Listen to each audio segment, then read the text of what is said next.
బంగ్లాదేశ్లో క్రిందటి శుక్రవారం అంటే 12వ తారీఖు ఇంక్విలాబ్ మంచ్ కన్వీనర్ ని హత్య చేశారు. ఎవరు హత్య చేశారంటే ఫైజల్ కరీం. ఈ ఫైజల్ కరీం అనే అతను ఈ కన్వీనర్ హదీని హత్య చేయడం జరిగింది. బంగ్లాదేశ్ ఆసుపత్రిలో అతనికి మెరుగైన చికిత్స అందించలేకపోతే సింగపూర్ తీసుకెళ్లారు. సింగపూర్లో తీసుకెళ్లినా లాభం లేకపోయింది.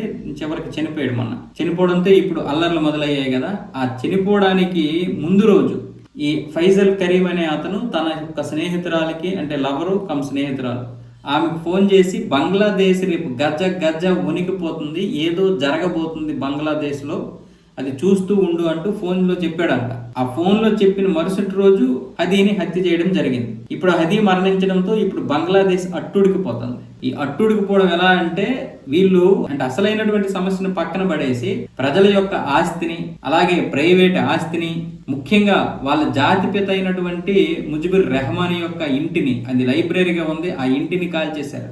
అలాగే మీడియా సంస్థల మీద, సాంస్కృతిక కేంద్రాల మీద, దేశానికి పేరు తీసుకొచ్చేటటువంటి ప్రాపర్టీల మీద ఇలా రకరకాలుగా దాడులు చేసి దేశాన్ని సర్వనాశనం చేసుకుంటున్నారు.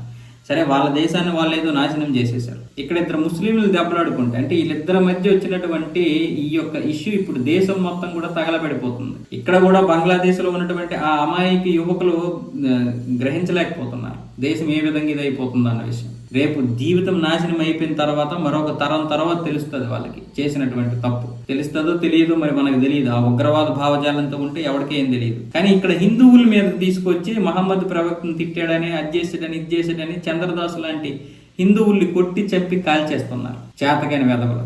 ఏదేదో జరుగుతుంది అక్కడ. వేరే విషయాల్లో ఉన్నటువంటి ఆ యొక్క విప్లవం చివరికి హిందువులు ఊచకోతకు వస్తుంది. అక్కడ ఇటు తిరిగినా సరే హిందువులు ఊచకోత దగ్గరే ఆగుతుంది అది.